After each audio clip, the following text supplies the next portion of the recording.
You suck at lure fishing, and I've got 3 reasons why. Alright, you don't suck. We all start somewhere. It's a steep learning curve, lure fishing, with many different challenges and pitfalls along the way. Before I get started, I want you to know that obviously I'm no expert either. We've all been beginners at some stage or another. If you're either old or new to the channel, make sure you at least just leave a comment or something like that below of some trick, tip, hint, anything, any information that you can provide to someone else watching this video and just help better everyone else out there.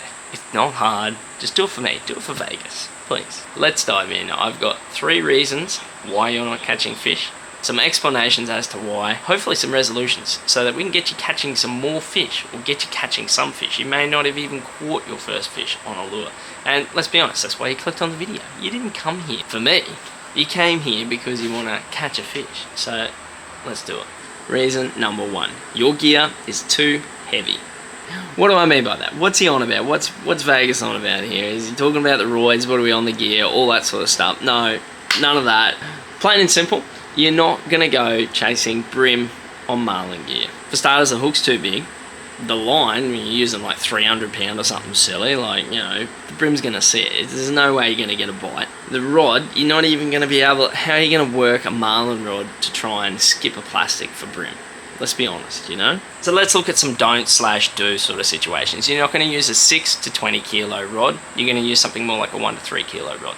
You're not going to be using 50 pound braid with, say, a 70 pound leader. You're going to be using 6 pound braid or 6 pound straight through mono with, say, a 12 pound leader. Your reel sizes are going to be different. You're not going to be using a 5,000 or 8,000 size spin reel. You're going to be using, say, something more like a 1,000 to 2,500 size spin reel. You're not going to be using a massive 6-inch paddle tail. You might be using a tiny little 3.5-inch grub or a 2.5-inch grub instead. Hopefully you get the picture, and as the saying goes, go light to get the bite. Now, if any of that confuses you, please leave a comment below. If I can't answer it, I'm sure somebody else will. But moving on to the next reason. Reason number 2, slack line. What's he on about this time? Very simple. You're not keeping in contact with your lure. You've cast out your lure, or your lure's already out there, and it's sinking down to the bottom. Something's happened, you know, the sound is lit up, or you see a bird, or someone's come hooning past, and you've hopped your lure back in, you've retrieved it, whatever it may be, and it's all fouled up. Either 1, you've just missed a bite, or 2, your lure's been fouled up because you haven't been controlling the slack in your line. It's drifted down, it's probably tumbled in the current, who knows? Okay, it's different to bait fishing, you know. We're not just watching the rod tip. You're not just sitting there relaxed waiting for that bite. You're watching the line, you're feeling your lure as you're retrieving it at the same time. There's a few different things going on, and your level of alertness needs to be a lot more heightened than what you are when you're bait fishing. Okay, so now you're wondering, how can we achieve this? Like this constant sort of keeping an eye on things. I'm going to give an example that hopefully will stick with you a little bit, and it starts with slowing down your fishing.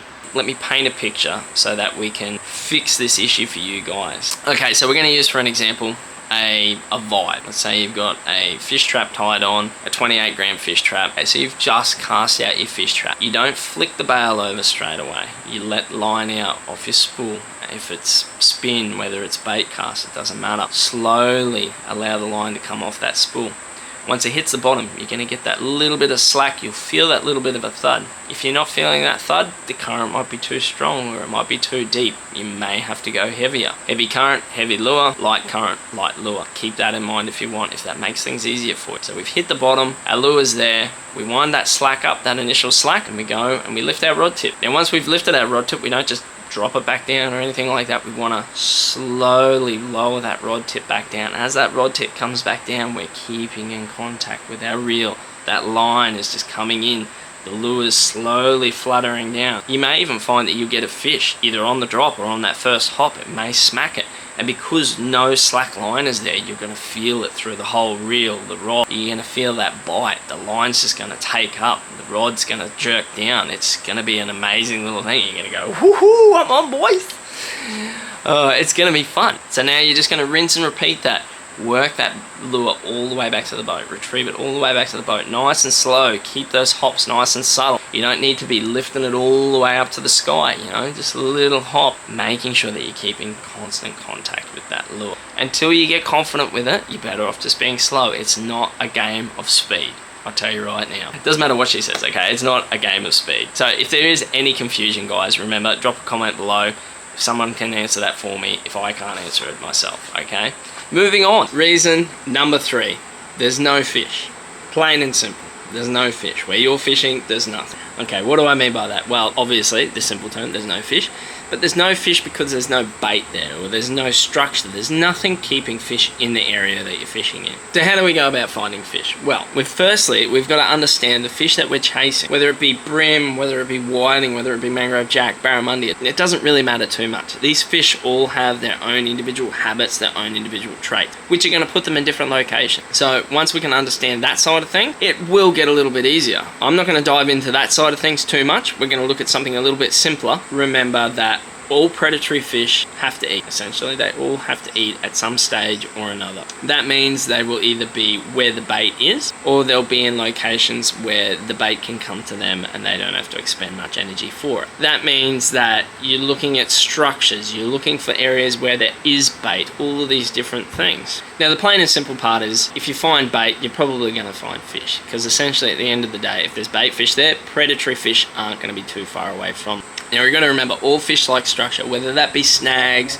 pylons, pontoons, reefs, all of these obvious structures, or whether it be the less obvious structures like sand undulations in the bottom, the undercut side of a bank, a deep hole that's been washed out by current, or even, say, something as subtle as the shadow cast by an external structure, creating an ambush zone for predators. Those two are still structures at the end of the day. Now, the way I like to look at it is that at the end of the day, fish have 2 needs. They want food and they want safety.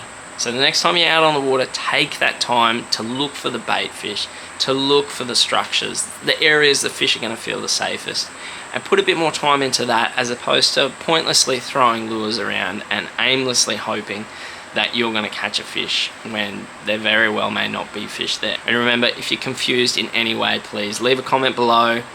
I will answer it, or someone else will answer it for me. Okay guys, it is the end of the video, and if there's one bonus tip, bonus point that I can leave you guys with, is that fishing is about persistence, it's about patience, it's about practice. You're not going to be a perfect lure fisherman overnight. I mean, I still have terrible fishing trips from time to time. You just don't see them because they're not worth filming, they don't make it to the channel. Be kind to yourself, guys. It's such a great sport to get into, it's such a great hobby to be around. Take people out, take them fishing, and just enjoy it, because at the end of the day, it's better than working, it's good for your mental health, and I'll see you out there on the water sometime. If you are interested in any other videos, I do have a couple up here on the channel of fishing, of crabbing, so if you do want to see some of that content, go check them out, guys, and I will see you in the next one.